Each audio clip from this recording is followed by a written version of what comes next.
syukur kami persembahkan di hadapan hadirat-Mu ya Allah Bapa kami, yang telah memilih kami, yang telah menyelamatkan kami, menjadikan kami anak-anak-Mu yang Engkau kasih. Pagi hari ini Tuhan, kami mau menyenangkan hati. Kami buka hati kami, jiwa, roh kami, pikiran kami, untuk kami diisi dengan kebenaran firman Tuhan. Biarlah Tuhan berbicara kepada kami.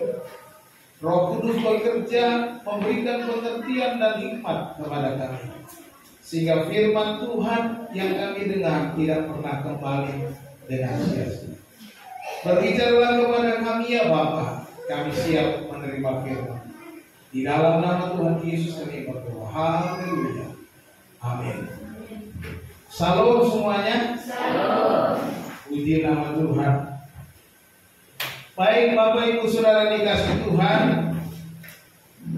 hari ini firman Tuhan judulnya melangkah pasti. Melangkah pasti. Dan kita akan membaca bersama-sama dari Mazmur pasal yang ke-6, ayat yang pertama sampai ayat yang ke-11. Ya, Mazmur 6 ayat 1 sampai ayat 11. Saya akan bacakan kepada kita semuanya, saudara silakan menyimaknya.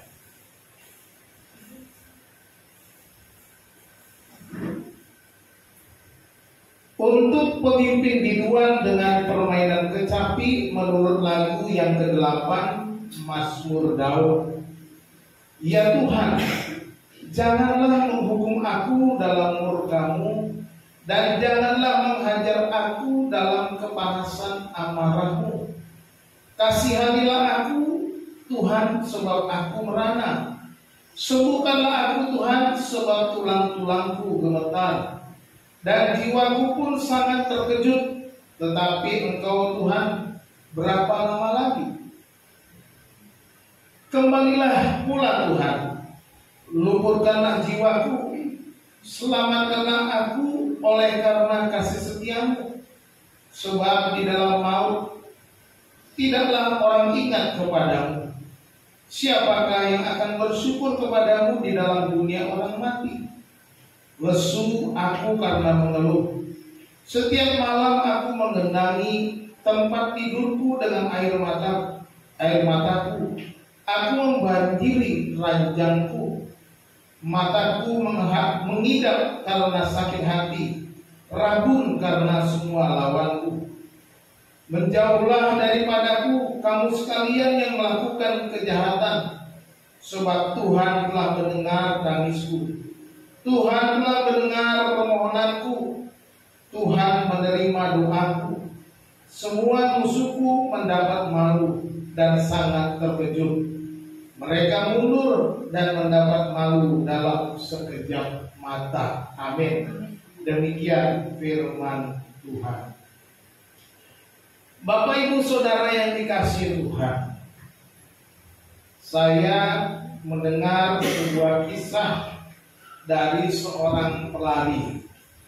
Sayang saya nggak sempat buat videonya karena saya baru dapat inspirasinya tadi malam. Saya pernah dapat videonya tentang pelari Derek Redmond yang lalu. Kalau ini sekarang namanya Stephen Oakrin. Stephen Oakrin, dia pelari maraton dari Tanzania. Pelari maraton. Dalam suatu pertandingan Olimpiade, Stephen Oakrin dia kemudian berlomba. Ada sekitar 70 orang ikut berlomba maraton. Bisa bayangkan lari maraton itu bisa cukup jauh, sekitar 42 km. Lumayan. Lari dari sini sampai ke Bogor. Kira-kira surga itu ya. Atau hampir sampai di Bogor. Dalam pertandingan itu ada sekitar 18 pelari menyerah dan kemudian berhenti di tengah jalan. Tetapi Stephen Oakrin kemudian dalam suatu perlombaan terjadi tabrakan dengan temannya dan terjatuh lalu dia terluka. Ya, terluka, kemudian lukanya dibalut perban itu, kemudian balut, dan kemudian terus berlari. Dia berlari dan terus berlari untuk menyelesaikan perlombaan. Tetapi saudaraku yang dikasih Tuhan, ketika dia memasuki stadion, mengakhiri garis finish, sebenarnya medali sudah diberikan kepada juara 1 dan 2 dan 3. Saat itu medali sudah dikalungkan kepada para juara. Hari pun sudah semakin gelap. Ya, sudah semakin gelap. Tetapi tiba-tiba ada bunyi sirene karena pelari ini dikawal dengan mobil sirene ambulan masuk menuju stadion melalui pintu stadion. Wing wing wing wing wing. Stephen Alkarin, kemudian semua penonton kaget. Di tengah-tengah penyerahan medali juara lari maraton saat itu, masih ada seorang pelari yang memasuki gelanggang pertandingan. Dan semua penonton pun bertepuk tangan, memberikan aplaus kepada Alkarin, memberikan semangat sampai ke garis finish. Stephen Alkarin berasal dari Afrika, dari Tanzania. Kemudian wartawan bertanya kepada Alkarin, mengapa Anda masih terus berlari dalam keadaan terluka dan memasuki pertandingan padahal juaranya sudah ada? Secara logika menurut para wartawan itu tidak masuk akal berlari lagi. Untuk apa lari kalau sudah ada juaranya? Betul tidak? Kita pun mungkin berpikir begitu. Tetapi Stephen Alkarin menjawab wartawan, saya diutus oleh negeri saya, negara saya, bukan untuk memulai pertandingan, tetapi untuk menyelesaikan pertandingan. Ya katakan. Akhirnya Stephen Alkarin menjadi seorang pelari yang fenomenal, terkenal pada waktu itu. Terjadi pada waktu Olimpiade Meksiko, saya tahu nggak mungkin tahun udah cukup lama. Saudara-saudara dikasih Tuhan, yang dituntut oleh Tuhan dari kita bukan betapa banyaknya yang kita bisa buat kepada Tuhan, bukan betapa hebatnya kita dibandingkan orang lain, tetapi apakah kita mau terus setia di hadapan Tuhan? Apakah kita setia pada panggilan Tuhan? Apakah kita setia terus melangkah di dalam Tuhan? Pemazmur pada hari ini mengajarkan kita mengapa kita yakin dapat melangkah dengan pasti.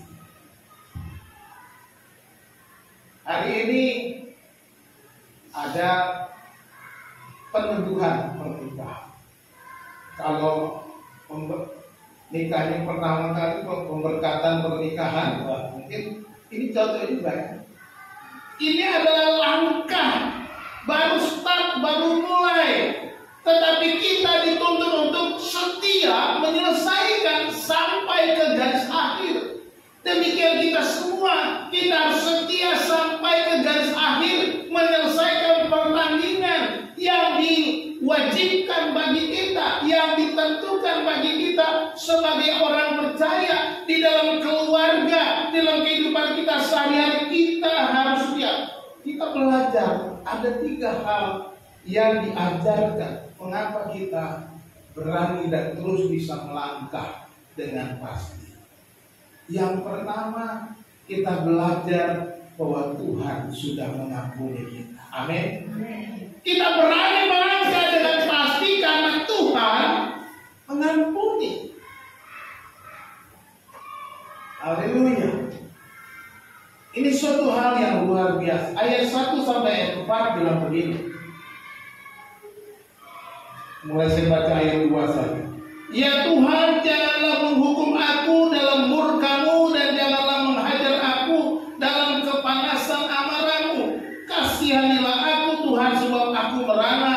Sembuhkanlah aku Tuhan sebab tulang-tulangku gemetar dan jiwaku pun sangat terkejut. Tetapi Engkau Tuhan, berapa lama lagi? Di sini pemazmur berseru kepada Tuhan. Kalau kita di dalam ayat kedua itu dia memohon pengampunan kepada Tuhan. Dia memohon pengampunan kepada Tuhan karena dia tahu Allahnya Maha Kasih. Tuhan itu Maha Pemurah. Tuhan itu mengampuni orang-orang yang patah hati, orang yang remuk hati, orang yang berseru kepadanya, orang yang berserah kepadanya, orang yang datang berharap kepadanya. Tuhan mau mengampuni. Dan pemazmur berkata kepada Tuhan, ya Tuhan, janganlah menghukum aku dalam murka-Mu dan janganlah menghajar aku dalam kepanasan amarah. Dia minta supaya Tuhan jangan menghukumnya, jangan melimpahkan amarahnya, karena dia tahu Tuhan itu Maha Pemurah, Maha Pengampun. Tuhan itu baik bagi orang-orang yang datang kepadanya. Amin.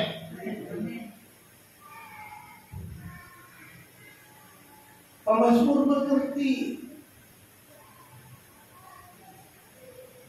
bahwa Tuhan mengampuni. Itu sebabnya di sini dikatakan Mazmur Daud. Kalau kita melihat kehidupan Daud, bagaimana Daud juga pernah gagal. Daud bukan seorang manusia Superman. Dia bukan seorang yang serba hebat, serba bisa.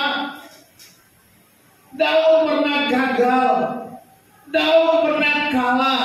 Daud pernah jatuh. Itu sebabnya dia berkata, janganlah menghajar aku dalam kepanasan amarahku. Dia tahu kejahatan dosa adalah amarah bagi Tuhan.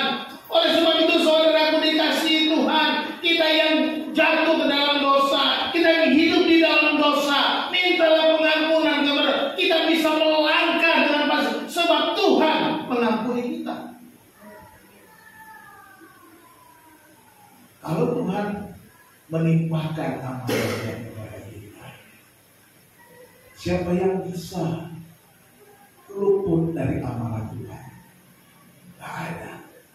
Tapi puji Tuhan, haleluya, Yesus Kristus datang untuk meluputkan kita dari murka Allah. Yesus Kristus mau mati bagi saudara dan saya supaya kita dilepaskan dari murka Allah yang menyala-nyala.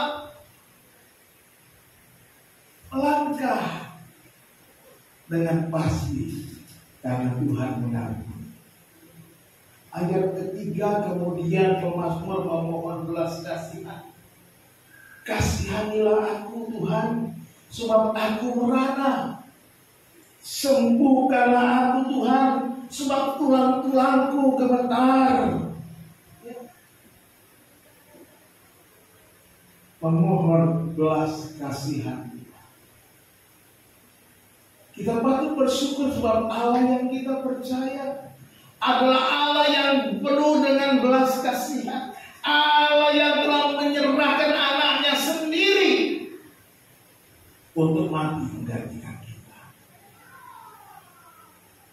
Allah yang telah datang ke dunia ini, mati di kayu salib, mengampuni kita, menyatakan belas kasihannya kepada kita. Mohonlah belas kasihan Tuhan, sebab Tuhan itu mengampuni kita. Dan kemudian di dalam ayat yang keempat pemazmur mendesak, berapa lama lagi Tuhan? Dan jiwaku sangat terkejut, tetapi Engkau Tuhan berapa lama lagi? Waktu Tuhan pasti yang terbaik. Amin. Walau kadang tak mudah dimengerti, lewati cobaan, ku tetap percaya waktu Tuhan pasti yang terbaik. Haleluya. Waktu Tuhan pasti yang terbaik. Daud di sini si pemazmur bertanya seolah-olah begitu berat bebannya, dia sudah nggak sabar dengan pengemurahan Tuhan. Dia menantikan kemurahan Tuhan. Berapa lama lagi Tuhan aku berada terus menerus? Berapa lama lagi Tuhan aku menderita? Datanglah kepada Tuhan sebab Tuhan mengampuni. Saudara-saudara yang dikasih Tuhan, mengapa sih pemazmur ini berani datang dan mendesak Tuhan? Itu salah ketik. Apa sih yang membuat dia berani datang dan mendesak Tuhan? Coba saya mau tanya kepada saudara. Kira-kira kalau saudara seperti sekarang ini, ya untung di presidennya Jokowi bukan orangnya gampang. Kalau saudara datang aja ke presiden, berani nggak saudara desak-desak presiden? Ngoyak-ngoyak presiden, kejar-kejar presiden, ya, mendesak. Pak, kapan nih Pak? Kapan Pak? Saya mendapat pengampunan. Udah kita mendapat. Kalau kita seorang yang sudah menjadi narapidana, sudah jadi orang yang divonis hakim bersalah, tapi datang kepada presiden mendesak minta grasi. Saya kira nggak semudah itu, ya kan? Nggak semudah itu. Kita bisa mau datang presiden aja, mungkin kita perlu bersurat dulu, mungkin perlu kita melewati jalur-jalurnya berbagai macam, lewat sekretariat negara, seleksi semua surat-surat, dan kemudian baru sampai ke presiden. Lalu sampai ke presiden itu seleksi bisa diterima atau tidak. Nggak mudah, ya kan? Tapi pemazmur di sini dia bisa datang dan mendesak Tuhan. Yang pertama itu alasannya hubungan yang dekat dengan Tuhan. Daud memiliki hubungan yang dekat dengan Tuhan. Daud memiliki hubungan yang intim dengan Tuhan. Daud memiliki hubungan yang karib dengan Tuhan. Sebab apa? Daud selalu mengagungkan Tuhan. Bayangkan, kita membaca kitab Mazmur ini. Sebagian besar kitab Mazmur ditulis oleh Daud. Ini menunjukkan betapa dekatnya Daud kepada Tuhan. Dia selalu memuji Tuhan. Dia mengungkapkan perasaannya kepada Tuhan. Dia mengagungkan Tuhan. Dia selalu berseru kepada Tuhan. Dan ketika dia menghadapi Goliat, ketika dia mendengar Goliat merendahkan nama Tuhan, dia marah. Dia berkata, apa yang diperbuat orang ini? Yang menghina Allah Israel. Karena punya hubungan yang dekat.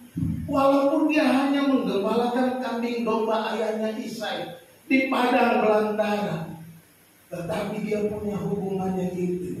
Itu sebabnya ketika Samuel datang ke rumah Isai untuk memilih calon pengganti Saul, Samuel melihat kakak-kakaknya, wah ini raja yang bisa menggantikan Saul.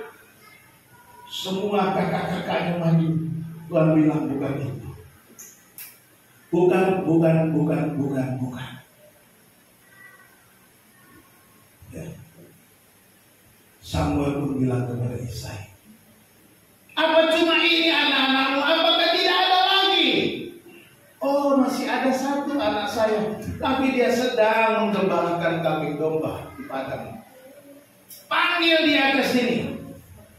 Ketika Daud pulang dan menghadap Samuel, Tuhan bilang, ini dia.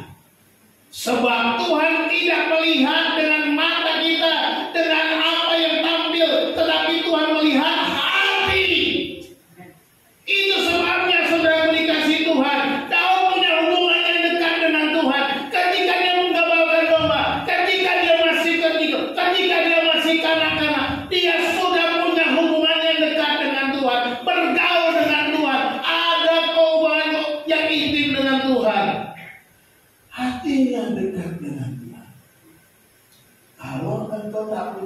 dekat dengan Pak Jokowi, emang lu bisa desak-desak Pak Jokowi? Siapa lu?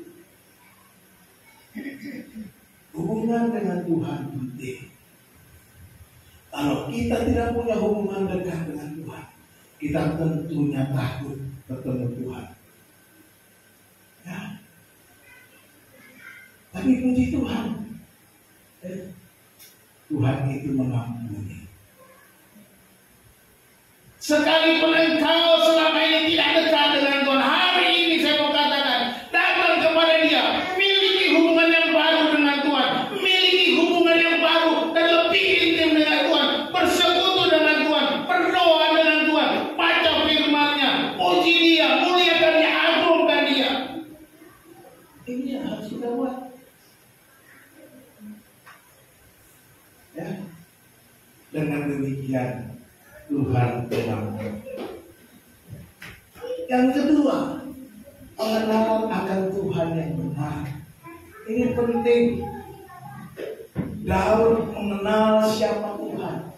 Bukan sekedar dia memanggil nama Tuhan, tetapi dia mengenal siapa yang dia panggil, siapa yang dia sembah, siapa yang dia puji, siapa yang dia muliakan, siapa yang dia ikuti, siapa yang dia takuti. Dia mengenal secara pribadi. Karena ada hubungan, maka semakin mengenal. Suami istri kalau semakin hubungannya baik, semakin mengenal, semakin tahu sifat-sifatnya. Dulu waktu pacaran nggak begitu. Udah menikah baru ketahuan, ya kan? Begitu. Ternyata kalau tahu begini gua nggak jadi sama lu. Nggak bisa lagi ngomong begitu, ya kan? Kalau sudah melangkah, sudah diberkati dalam Tuhan, sudah pegang sampai mati. Ya, sebab firman Tuhan katakan hanya maut yang dapat memisahkan. Ya. Apa yang telah dipersatukan oleh Allah tidak boleh diceraikan oleh manusia. Kalau engkau tidak cerai, engkau bukan manusia. Kan gitu. Orang tidak boleh diceraikan oleh manusia. Kalau mau cerai, bisa cerai. Oh itu dulu. Kalau ada pendeta mau ceraikan, pendetanya bukan manusia, itu setan kali. Nggak sesuai Alkitab. Tidak boleh diceraikan oleh manusia. Kalau selama kita bilang kita manusia, jangan.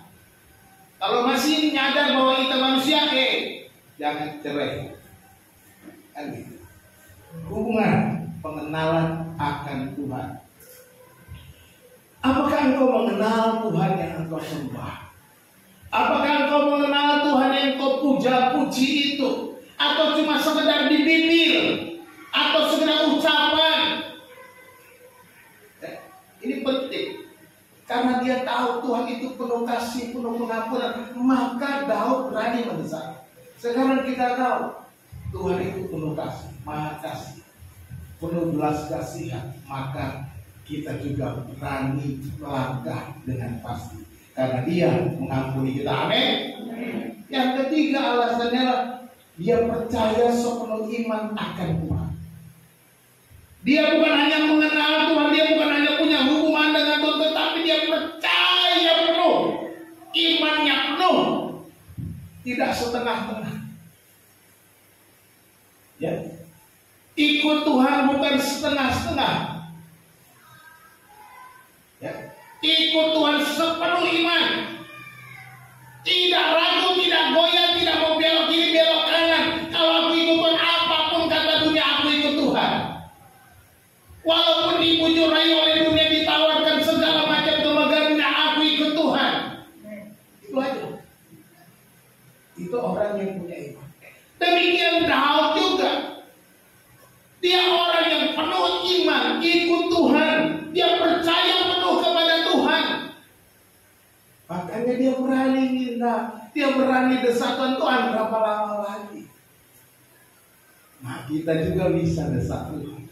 Karena kita penuh iman, karena kita punya hubungan dekat dengan Dia, karena kita percaya kepada Dia, kita kenal Dia. Amin.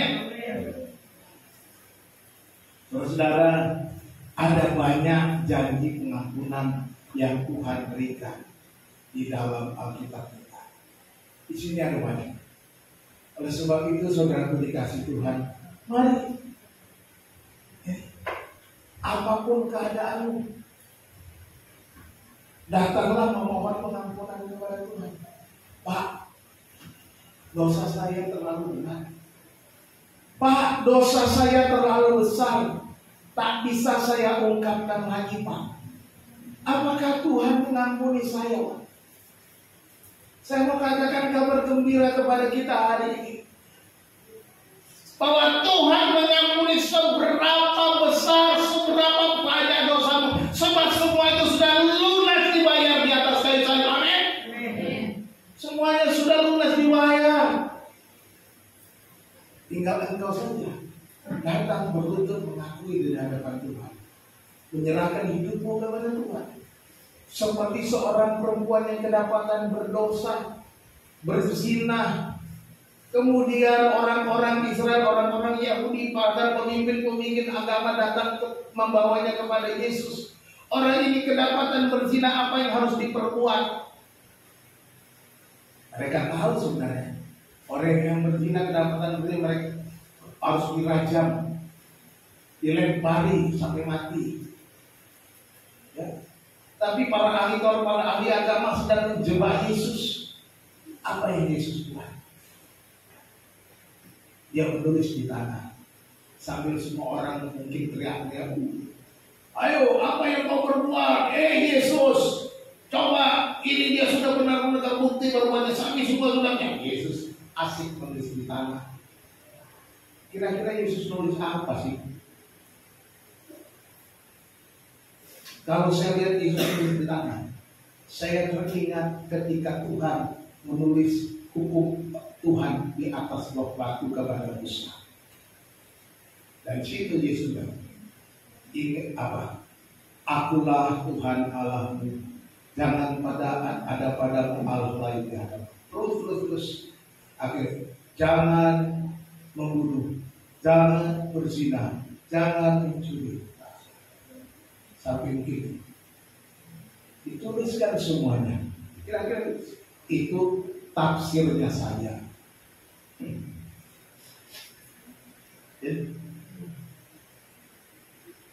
Yesus menulis. Lalu kemudian Yesus ketika didesak, dia berkata kepada orang-orang, barang siapa di antara kamu yang tidak berdosa, silakan melempari dia dengan batu. Barang siapa di antara kamu yang tidak berdosa, silakan lempari dia dengan batu. Yesus kemudian tulis lagi, seolah-olah tadi. Dan satu persatu orang-orang yang menghakimi perempuan ini mundur, termasuk ahli-ahli Taurat, orang-orang Farisi, orang-orang Yahudi yang merasa sok suci, mundur, menghakimi mereka ternyata punya dosa. Dan ketika Yesus melihat perempuan ketika semua sudah mundur, di manakah mereka? Perempuan itu mereka pergi. Tidak ada yang menghakimi engkau, tidak ada. Sekarang aku pun tidak akan menghukum engkau. Pergilah dan jangan berbuat dosa lagi, kata. Ingat pasal itu. Pergilah dan jangan berbuat dosa lagi. Saudaraku yang dikasihi Tuhan, seberapa besar dosamu, seberapa berat dosamu, datang kepada Tuhan, mohon pengampunan, berserah kepada Tuhan, dan kembalilah pulang dan jangan berbuat dosa lagi. Itu paling penting. Jangan bolak-balik, datang bikin dosa, datang minta ampun, bikin dosa, ampun, dosa, ampun. Itu mah kebangetan. Ya, Tuhan, apapun keadaan kita, Tuhan mengampuni. Yang kedua, kita bisa melangkah pasti karena Tuhan menyelamatkan. Amin. Dia mengampuni, dia menyelamatkan. Ayat yang kelima dikatakan, kembali Kembalilah pula Tuhan, luputkanlah jiwaku, selamatkanlah aku oleh karena kasih setiamu. Sebab di dalam maut tidaklah orang ingat kepadamu. Siapakah yang akan bersyukur kepadamu di dalam dunia orang mati? Lesu aku karena mengeluh. Setiap malam aku menggenangi tempat tidurku. Dengan air mataku aku membanjiri ranjangku. Mataku mengidap karena sakit hati, rabun karena semua lawanku. Haleluya. Pemazmur sekarang semuanya adalah keselamatan. Ya, jadi pemazmur di sini kita lihat dapat terus melangkah dengan pasti karena Tuhan mengampuni dan Tuhan juga menyelamatkannya. Di dalam ayat yang kelima dia percaya kasih setia Tuhan.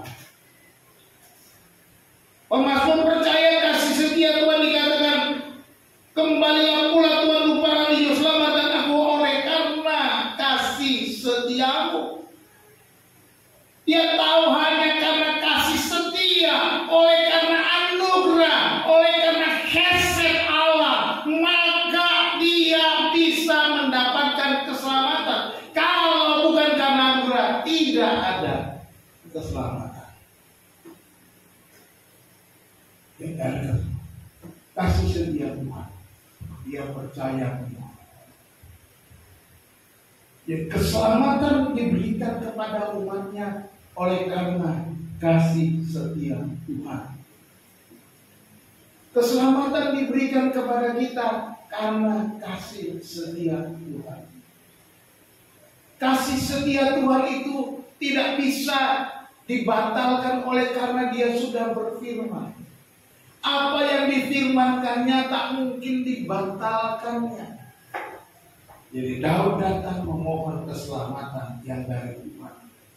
Melangkahlah terus sebagai orang percaya di dalam pertandingan yang dipercayakan kepada kita. Tuhan mengampuni, bangkit lagi dari kejatuhan. Tuhan juga menyelamatkan. Ya. Ayat 6, orang hidup akan bersyukur kepada Tuhan, digambarkan di sini. Dia mengucapkan kepada Tuhan, Tuhan, Engkau tahu orang mati tidak akan bersyukur kepadamu. Sebab di dalam maut tidaklah orang ingat kepadamu. Siapakah yang akan bersyukur kepadamu di dalam dunia orang mati? Daud dalam situasi yang terjepit, di dalam kesulitan dia mohon pertolongan Tuhan supaya diselamatkan dari musuh-musuhnya, diselamatkan dari ancaman, diselamatkan dari berbagai macam tekanan yang dihadapinya saat itu. Dia berharap dia masih bisa hidup supaya bisa bersyukur kepada Tuhan. Saudara dikasih Tuhan, kalau kita diberi hidup sampai hari ini, supaya kita bersyukur. Jangan lupa bersyukur kepada Tuhan.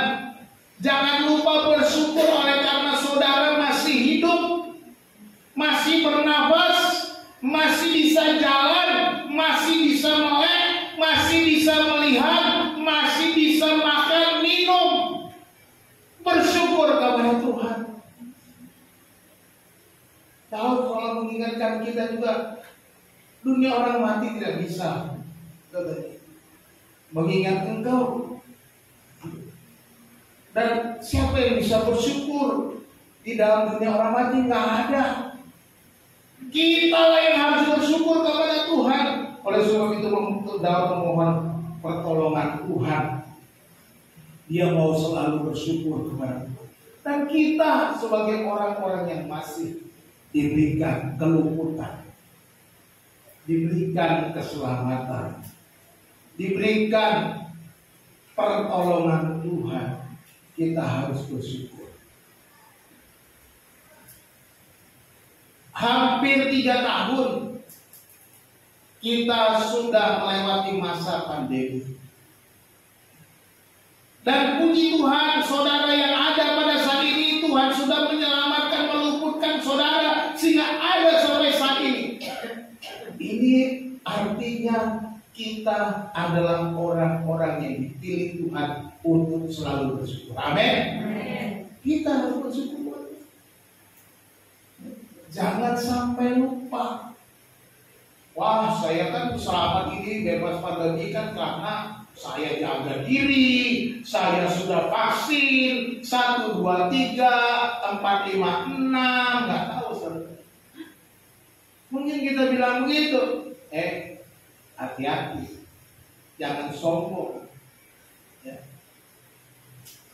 Memang saudara sudah vaksin, memang saudara suruh jaga dengan PPKM, PSBB dan lain sebagainya, ikut aturan pemerintah. Tapi coba saudara kalau nggak lakukan itu, kira-kira saudara masih bisa hidup nggak? Saya nggak jamin, hanya Tuhan yang tahu. Ya, kalau kita bandel-bandel, waktu zamannya COVID itu begitu hebatnya, masih bandel-bandel bisa lewat. Ya. Di sini yang jaga-jaga diri aja masih kena COVID. Ada yang kena COVID. Puji Tuhan, mereka masih bisa lewati. Bersyukur. Ya. Seperti dalam kata aku mau bersyukur kepada Tuhan karena supaya aku diselamatkan oleh Tuhan. Nah, ayat 7 dan apa dia terus berseru kepada Tuhan, sumber keselamatan. Ayat 7, lesu aku karena mengeluh. Setiap malam aku mengenangi tempat tidurku dengan air mataku, aku membanjiri ranjangku. Mataku mengidap karena sakit hati, rabun karena sekolah. Ya, bayangkan penderitaan. Menangis, dan menangis. Tekanan. Saya kira sedikit stres bisa terjadi. Depresi ya. Daud bisa mengalami depresi yang dalam. Tetapi oleh karena dia bersama dengan Tuhan, ya, dia berseru agar Tuhan menyelamatkan, Tuhan menolong dia, Tuhan memberikan kelumputan kepadanya. Kita melihat di sini menunjukkan bahwa Daud tidak pernah putus asa berharap kepada Tuhan. Sekalipun dia harus menunggu dan menunggu, dia terus berharap dan tidak pernah putus asa. Demikian juga kita. Yesus mengajarkan kita supaya kita berdoa dengan tidak cemu-cemu, berharap kepada Tuhan, berdoa terus-menerus.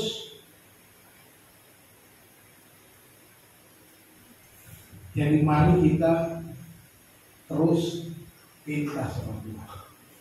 Apapun yang menjadi pergumulanmu, terus minta sama Tuhan.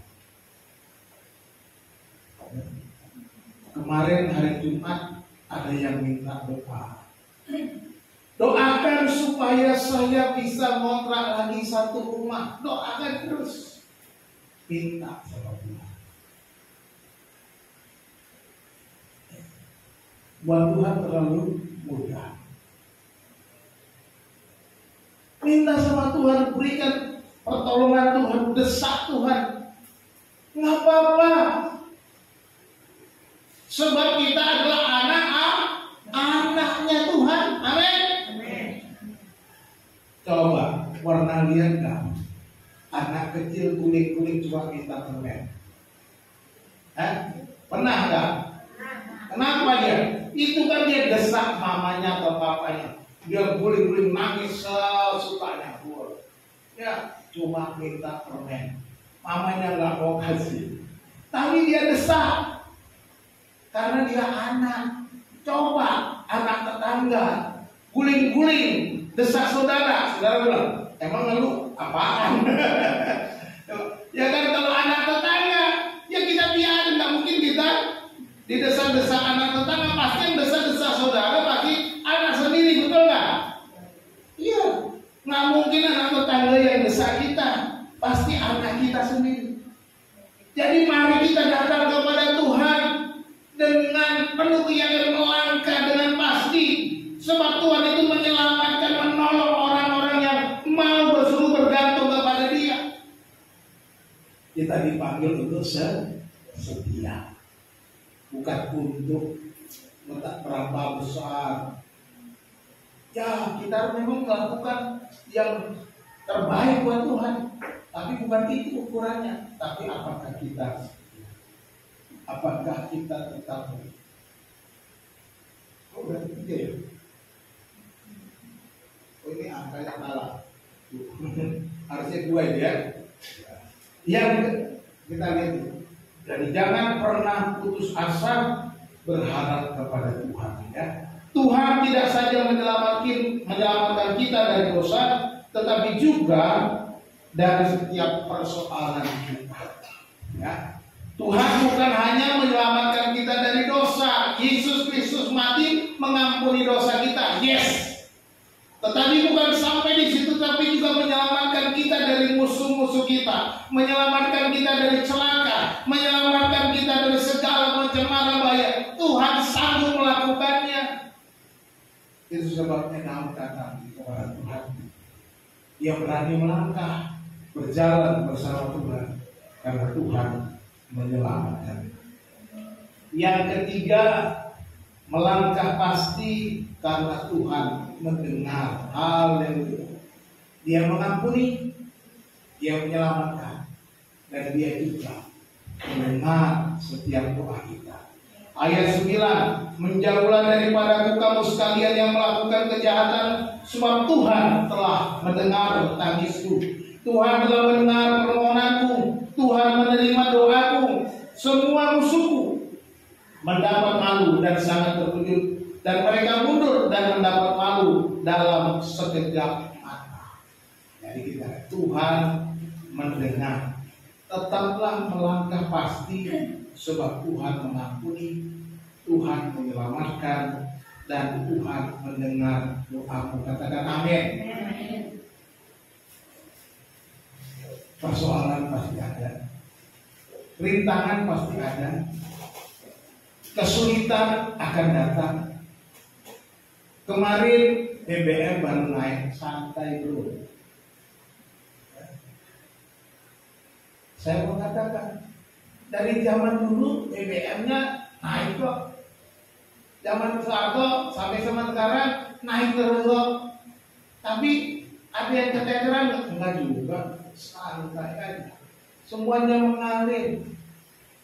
Bapak saya dulu gajinya cuma puluhan ribu, ya BBM-nya juga harganya sesuai, kan gitu kira-kira gitu. Ya.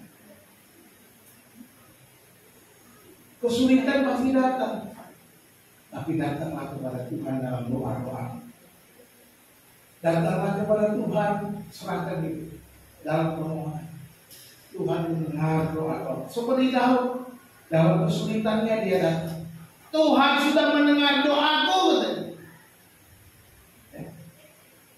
Ayat 9 dia percaya bahwa Tuhan sudah mendengar, sebab Tuhan telah mendengar tangisku. Dikatakan ayat 10 dikatakan Tuhan telah mendengar permohonanku, ya, telah menerima doaku. Ya. Luar biasa. Daud yakin penuh Tuhan adalah jawaban dari setiap pergumulan. Tuhan adalah jawaban dari semua kesulitan. Oleh sebab itu saudara dikasih Tuhan, kamu bisa melangkah pasti di dalam hidupmu, dalam hari-harimu, masa depanmu, seluruh keluargamu, rumah tanggamu melangkah dengan pasti dan datang berserah kepada Tuhan. Sebab Tuhan mendengar apa yang menjadi keluhan. Sebagai satu kesaksian yang saudara sudah lihat dari kehidupan kami, pandemi dari 2020, murid kami yang tadinya 100 tiba-tiba menjadi 28. Untuk operasional sekolah saja nggak cukup. Saya kasih tahu, 28 anak untuk bayar gaji guru nggak cukup. Untuk tambah listrik dan lain sebagainya nggak cukup. 28 anak. Tapi kami melewati masa pandemi dengan berserah kepada Tuhan. Aku percaya Tuhan akan menolong.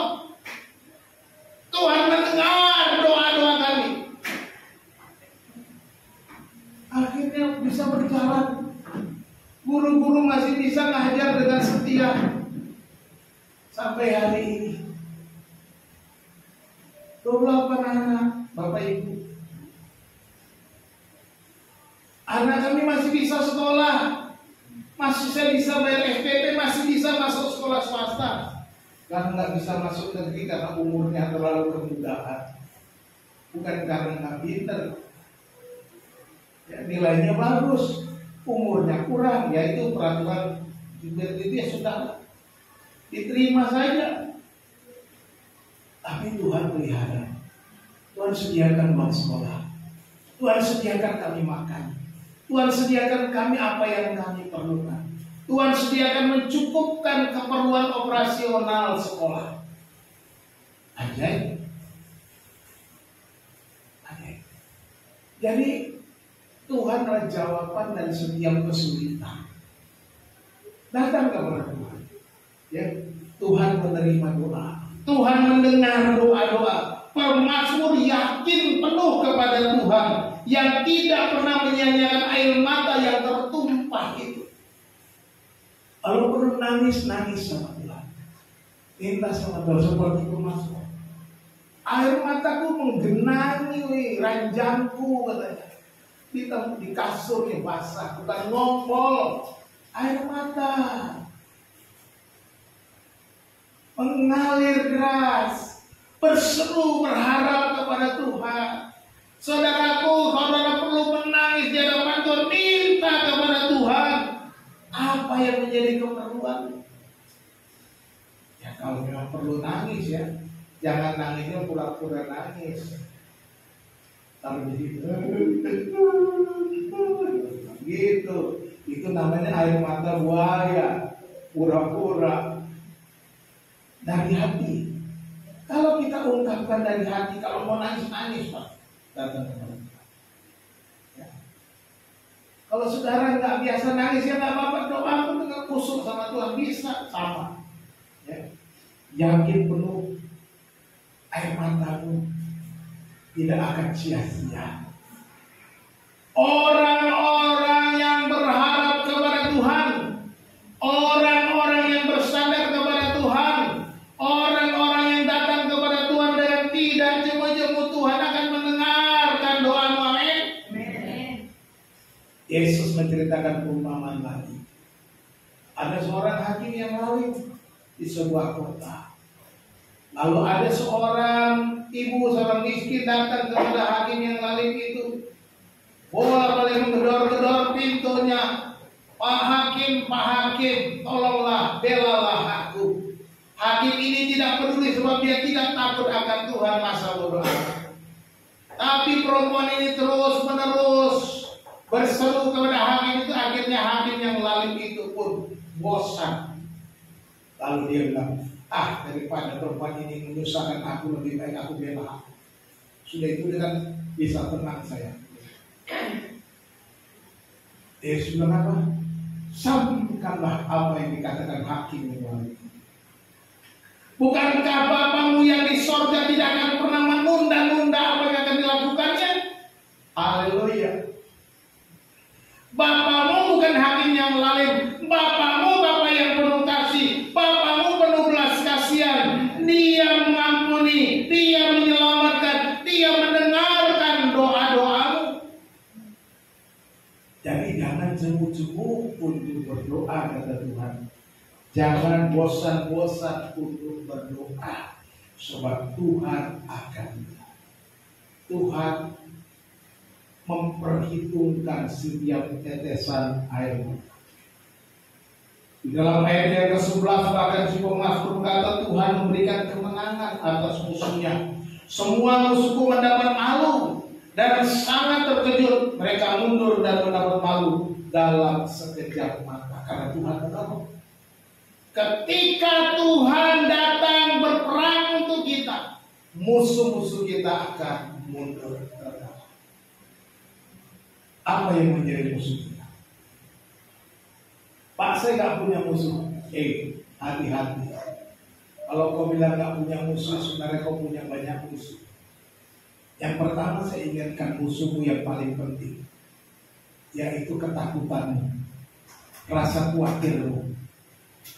Itu musuh yang kau harus kalahkan. Takut, khawatir. Itu sebabnya firman Tuhan katakan, jangan khawatir. Itu sebabnya Yesus katakan jangan khawatir. Yesus sendiri yang berkata jangan khawatir. Apa yang kau makan, minum, pakai. Jangan khawatir BBM naik terus. Katanya kan gitu. Naik lagi. Sebab Allahmu yang di sorga sudah tahu bahwa kamu memerlukan apa yang kamu makan, apa yang kau minum, apa yang kamu. Tetapi carilah dahulu kerajaan Allah dan kebenarannya, maka semuanya itu akan ditambahkan kepadamu. Amin. Jadi cari dulu Tuhan. Ya. Maka musuh-musuhmu akan mundur. Hadapi musuh dengan bersandar kepada Tuhan agar dapat melangkah dengan ras. Ketakutanmu hadapi dengan bersandar kepada Tuhan. Kalau ketakutanmu makin membesar, hati-hati. Imanmu nanti tinggi. Ketika ketakutanmu muncul, imanmu harus tambah besar. Imanmu tambah besar. BBM boleh naik, tapi gengsimu nggak boleh naik. Ya, gaya hidupmu nggak boleh naik. Kalau kamu BBM naik, gaya hidupmu, gengsimu ikut naik, makanya hidupmu tambah susah. Tapi yang perlu naik apa? Imanmu yang harus naik. Amin.